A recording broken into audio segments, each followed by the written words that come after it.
Do you think there's any possibility that things had become so acrimonious, doctors v nurses, with you backing the nurses, that a culture of fear had developed? I wouldn't say a culture of fear. I think there were challenges with the relationships. I think trust had broken down. And I think on reflection, we could have done more to support the clinicians. Certainly in a pastoral perspective, there was lots of engagement. It was just tense at times, which is why we gained advice from external agencies and the police eventually. Mrs. Kelly first qualified as a nurse 33 years ago. She worked as an adult nurse for more than 15 years, then took on her first nursing manager role in 2007, and she actually joined the Countess in 2013 as the Director of Nursing and Quality. Now, that role was very highly paid. Her salary was in the region of £130,000 a year.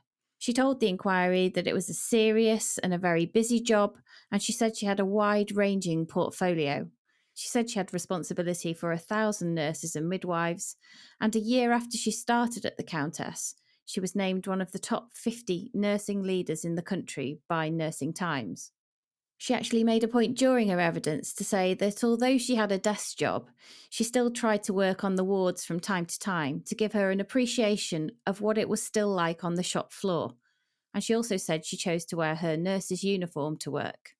Now, in October 2018, after Lucy Letby was first arrested, Mrs. Kelly was actually promoted further to Deputy Chief Executive of the Trust. She left the Countess in 2021 for Northern Care Alliance in Rochdale, but after Lucy Letby was convicted, she was suspended from work. As we mentioned in our update on Monday, she began her evidence with an apology to the families. She said she was sorry for the stress they'd been through and the stress they were still going through, and she admitted that she'd made mistakes, but she said every decision that she took was made with the best of intentions. I didn't get everything right at the time. However, the decisions I made were done with the best intentions. I do really appreciate having the opportunity to be part of this inquiry and to share my reflections and to contribute to recommendations going forward. So she was asked when exactly she first learned about Lucy Letby and her connection to the spike in baby deaths. And we know, of course, that Dr. Stephen Breary has already told this inquiry there was a key meeting between himself, Arian Powell, the manager of the neonatal unit, and Mrs. Kelly in early July 2015. And that was held to discuss the fact that there'd been 3 neonatal deaths in a fortnight. Now, the 3 babies who died were baby A, baby C, and baby D. And we now know they were the first 3 babies to be murdered by Lucy Letby. Yeah, this, of course, was the meeting when Dr. Breary said, "Oh no, not Lucy, not nice Lucy," when Mrs. Powell told them that Lucy Letby had been on duty for all 3 deaths. Now, significantly, Mrs. Kelly had a completely different recollection of this meeting. She said her notes show that Arian Powell wasn't actually there, and crucially, she didn't remember Dr. Breary making that comment or Lucy Letby's name being mentioned at all. Later on in February 2016, she admitted she received Dr. Breary and Mrs. Powell's draft thematic review. That's the document that analysed 10 of the baby deaths during 2015 and early 2016. And this was days before inspectors from the Care Quality Commission arrived to inspect the hospital. Mrs. Kelly said she didn't remember reading that review, and she said she genuinely didn't realise there'd been an increase in mortality on the unit when she was interviewed by the CQC. One of the barristers to the inquiry, Nicholas Delapour KC, asked her if she should have mentioned the review to the CQC. I don't think so at that time, because we'd only just received it. We hadn't had a chance to digest it, and in actually fact, it wasn't the full report. But the one thing that wasn't going to change was the fact that there had been an increase in neonatal mortality. Whatever else the report said, that central fact would remain, wouldn't it? When we received that report, it wasn't clear that there had been an increase in mortality. So we didn't have a clear picture when the CQC landed to do their inspection at that time. Were you deliberately concealing that information from the CQC? Absolutely not. Mrs. Kelly was then sent another draft of that same review in an email by Mrs. Powell on March the 21st, 2016, this time asking her for her comments. But she said she didn't remember looking at the appendix which was attached, which highlighted that Lucy Letby was on duty for all but one of those deaths. So Mrs. Kelly failed to reply, and it was another 24 days before Mrs. Powell chased her again for a response. And this time, Mrs. Powell highlighted Lucy Letby's name in red in the appendix. But Mrs. Kelly said she didn't remember seeing Lucy Letby's name in red, and she denied being too slow to respond. Instead, she blamed her workload for the delay, and she also blamed Mrs. Powell for not explicitly saying to her this was an urgent matter that needed her attention. For 24 days, it would appear nothing happened. Is that a fair description of what? I don't recall why there was such a time delay. Again, lots of things going on in the organisation at the time, and the context of a director of nursing's workload is huge. To put it bluntly, were you too slow to acknowledge and act upon these concerns?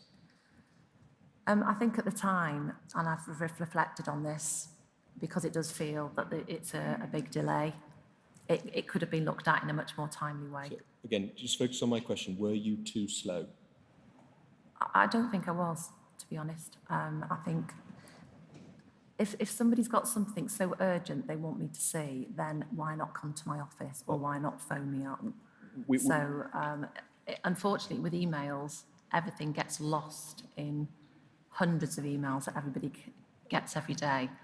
However, there's a number of weeks there that haven't been addressed, but Ariane nor Dr. Breary came to seek out Ian Harvey or I. Rather than pointing at what other people might have done, which is for them to answer, should you have been more attentive to this than you were?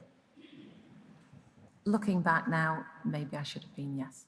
There was then a further delay of 2 weeks while Mrs. Kelly's secretary organised a meeting to discuss the review, which eventually took place on May the 11th. But around a week before the meeting, Dr. Breary sent Mrs. Kelly an email in which he said, "There is a nurse on the unit who has been present for quite a few of the deaths and other arrests. Ariane has sensibly put her on day shifts, but can't do this indefinitely. It would be very helpful to meet before she's due to go back onto night shifts. There is some pressure regarding staffing numbers with this at the moment. Best wishes, Steve." And this is the first occasion, in fact, that a member of the hospital management was informed in writing that the concern about a nurse had resulted in her shift pattern being adjusted.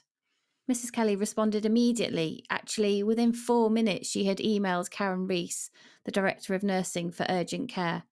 She also copied in her deputy, Sian Williams, and she asked them both to look into it with Mrs. Powell and Anne Murphy, the lead nurse on the children's ward. Mrs. Kelly said in her email, "If there is a staff trend here and we've already changed her shift patterns because of this, then this is potentially very serious.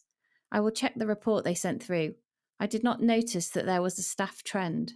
Now, by this point, she'd had that review from Mrs. Powell for around 2 months, which highlighted a rise in sudden and unexpected deaths on the unit. And also, it, of course, highlighted the link to Lucy Letby.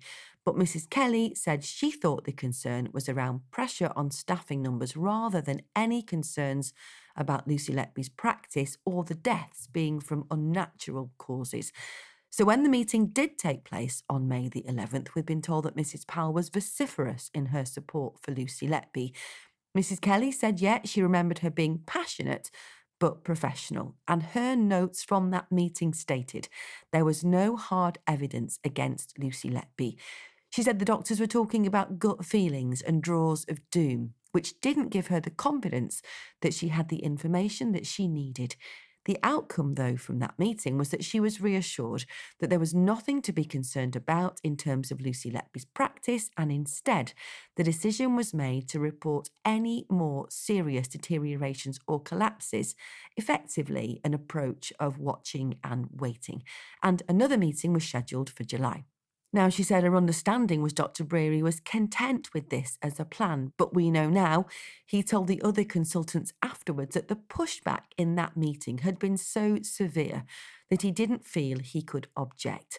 But this delay, of course, was significant because we know that the parents of the triplets, baby O and baby P, believe this delay allowed Lucy Letby to murder their children at the end of June. Now, Richard Baker, who represents their parents, asked her about the delay, and again she said Mrs. Powell or Dr. Breary should have come to her door or picked up the phone to her PA if it was so urgent, and she reiterated that her workload was large. It was open to you to pick the phone up or indeed to email people faster. Are you seriously blaming the people who are bringing this to your door for not moving but it? what I'm saying is when you are in charge of a whole hospital, there are challenges with the timeliness that you get to actions, and people could have come and spoke to me or picked up the phone. My PA would invariably take urgent messages from teams to come and speak to me. So again, going back to what I said before, communication via email is not that good in terms of raising significant concerns. Were you too busy to do your job? Sorry? Were you too busy to do your job properly? Is that your evidence? I'm not saying I was too busy to not to do my job. I was a very busy person. My portfolio was very large. So getting to emails in a timely way was difficult. Mrs. Kelly was asked by Mr. Delaporte about Karen Rees's evidence from the day baby P died when she visited Dr. Breary to ask him about the allegations being made against Lucy Letby. And this, you'll remember, is when she said he told her about his drawer of doom, but he wouldn't tell her what was inside it. Mrs. Kelly said when she heard about Dr. Breary's drawer of doom, she thought it was odd, and it troubled me a bit. But she said she wasn't sure if it was a physical drawer or a figure of speech. Why didn't you say, if they weren't being forthcoming, I understand you have paperwork that supports this, bring it to me? Yeah, I should have done that the week after. Well, and is that the reason that you didn't? Because you just weren't taking this seriously enough? I absolutely was taking it seriously. What other explanation do you have for why you did not request written evidence which you understood was being said existed? On that Friday, I think we were all a little bit bewildered, really, in terms of trying to get our heads around what had actually been said. She said she was very concerned about what the doctors had alleged, but she admitted she didn't find out whether Lucy Letby was due to work that weekend, and nor did she intervene personally to make sure babies were protected from harm. Well, you don't take any step to ensure that Letby can't harm any more babies. You don't take any step yourself to speak to anybody about it. And you don't take any step to get to the bottom from the horse's mouth, from the consultants themselves, why they thought what they thought. Doesn't that just indicate that you just didn't take this seriously enough? I was taking it seriously, but as a director, you do not do every single action that's required of you. You have a team to do that. I was satisfied with Karen Rees's approach. We had a conversation. We had a further conversation later that evening because that's when Dr. Breary and Karen Rees had a conversation on the telephone. And I was satisfied by the actions that were being taken over the weekend. I recognise I didn't ask the specific question, is Letby working tomorrow? I had that assurance from Karen that staffing had been reviewed and everybody was satisfied. And yes, on reflection, I could have done something differently, and maybe that was a missed opportunity. She said she thought she needed some concrete evidence to remove Lucy Letby from the unit, and she felt the doctors were being quite blasé about the allegations. She agreed it was not unheard of for a nurse to deliberately harm patients, but she said that it was not in the forefront of my mind, and it was difficult to comprehend that a nurse was deliberately harming children or babies. And so my question, again, just focusing on my question, is your actions did not include keeping babies safe from Letby if she posed a risk? That is difficult to hear, but maybe I should have done something differently at that time, yes.